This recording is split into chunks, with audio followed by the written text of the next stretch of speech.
you've said the president's executive order aimed at social media aims to make the FCC the president's speech police. What do you mean by that? Sure.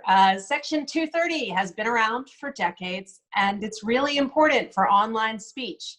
It protects all sorts of online expression, but this executive order asks the FCC to make rules for Section 230 so that the agency would give a green light or a red light for what kind of speech can go online and what should be taken down.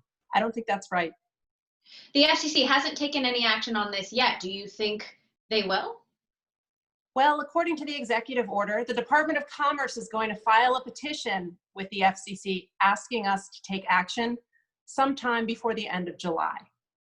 So is that an appropriate role for the FCC? I mean, if Chairman Pai, who controls the agenda, was here with us, what would you recommend to him? I don't think the Federal Communications Commission should be the president's speech police. I think we've got a First Amendment and we need to honor it. That said, Section 230 is, as you mentioned, a decades-old law, came about before Google existed, when Mark Zuckerberg was a boy. I mean, do you think that Section 230 can really remain and should remain untouched? Absolutely. It's been around for a while. It's important for expression online. But here's what I know. It's up to Congress to write the laws. The president can't issue a new law through executive order or ask an agency like mine to rewrite the law. That's up for Congress. It's Congress's job. Facebook and Twitter have taken very different approaches to speech on their platforms. Your FCC colleague, Brendan Carr, has said that Twitter CEO Jack Dorsey is weaponizing the platform in favor of his own partisan political beliefs. What's your reaction to that? I feel like so much of Washington has this exactly backwards. The First Amendment is there to protect social media from the president. It's not there to protect the president from social media. So do you think that Twitter and Facebook have lived up to their responsibilities? I mean, they've taken very different approaches to speech and to specifically the president's speech, and a post in question where the president suggested that looters be shot. Listen, social media is frustrating, and we all know that because we all look for information there every day. We also see misinformation. But I don't think you want the government and an agency like mine becoming our nation's censor online. And that's what the executive order contemplates and asks us to start doing. So then what is the role of these private companies in handling speech? Because obviously what they do has potentially major implications, as we can see with, protests and riots happening across the country, and the president continuing to post things that are inflaming the country. Absolutely. Listen, they're ad-supported platforms and they rely on our engagement. A lot of the ugly stuff moves really fast, and we need to have a national dialogue about what that means. But this executive order is not that. And turning my agency into the free speech police doesn't seem like the answer. Do you think Twitter should label or remove tweets from Iran's leader? That is what Chairman Pai suggested in a tweet of his own on May 29th. In the end, they're a private platform that gets to make choices about what they want to do online. And I hope they make good and smart choices that grow our democracy. But it's not up to government officials to tell private actors what to do. That's censorship. That's a problem that runs afoul of the First Amendment. So you think Twitter is right, or right to make their call the way they've made it, and Facebook and Mark Zuckerberg right to make the call the way they've made it? Well, they've got the opportunity to make choices under Section 230. That's the law today. They can remove or not remove whatever objectionable content they see fit, and they are responding to that law in different ways. My response is to the executive order, which is you don't want the Federal Communications Commission making those decisions for all of online speech. And the president's asking us to do so. That's not right. It doesn't work under the Constitution. And if we want to redo Section 230, there's a path to do that. You ask Congress to rewrite the law. What's your take on the role of social media in these protests in the public discord? Because as you mentioned, these are incredibly influential platforms, and the choices they make have momentous, potentially, consequences. Absolutely. I mean, historic consequences. I'm sitting here in Washington. It's in my backyard right now. And social media is where so many of us are getting our news. It's how we're organizing. It's how we're mobilizing. It's also how we're exposing what's wrong out there through videos we share. So it's very important. And it's challenging right now to figure out what the future of social media looks like, but I just don't think this executive order gets it right. Meantime, the pandemic, the economic crisis has exposed a digital divide, the haves and have-nots, those who have access to the internet and those who don't. Talk to us about the steps that the FCC is taking to close that gap and whether or not you think it's going smoothly. Yeah, this pandemic has exposed a really hard truth, which is that our nation's digital divide is big. I mean, we've got millions of students who can't go to class because they can't get online.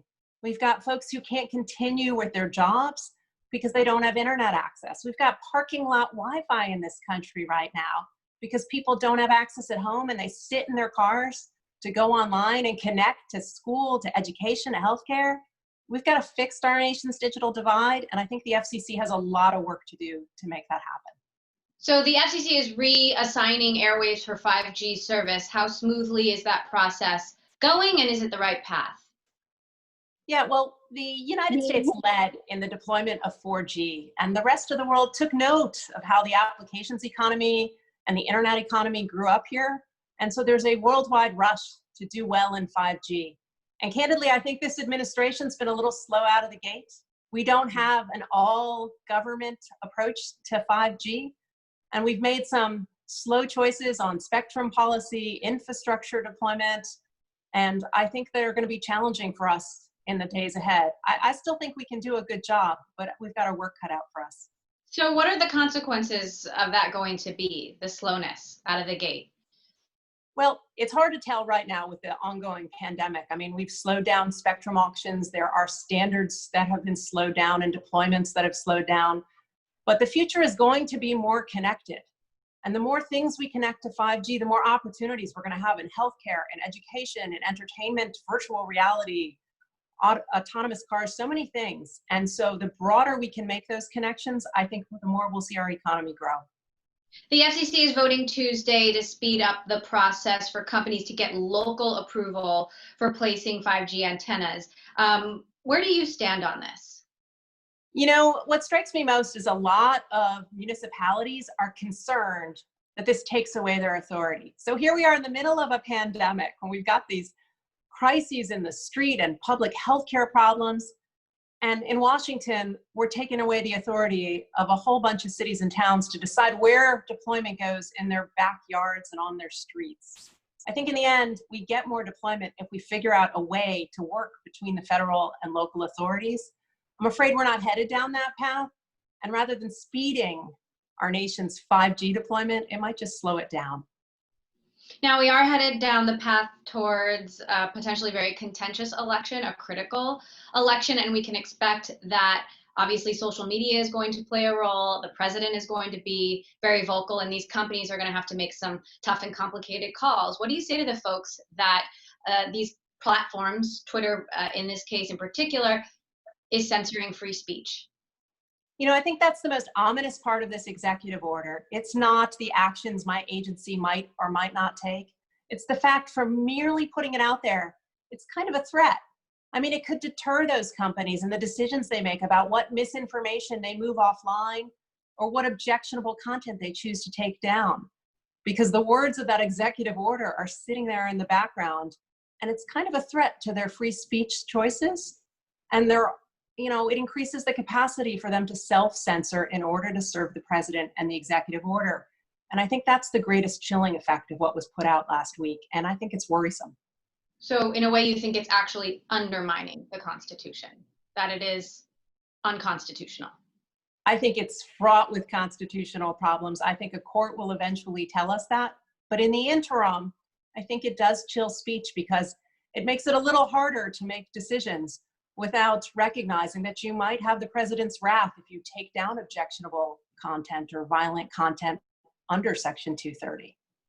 And obviously that's important, especially, and I know this is outside your purview, but given multiple antitrust investigations happening into big tech companies, and you wonder if some of the decisions are actually being motivated by the hope of avoiding action from other agencies. Yeah, I mean, that's just like you said, it's outside of my jurisdiction, but I think you're totally right to raise those issues. I think they're important to think about.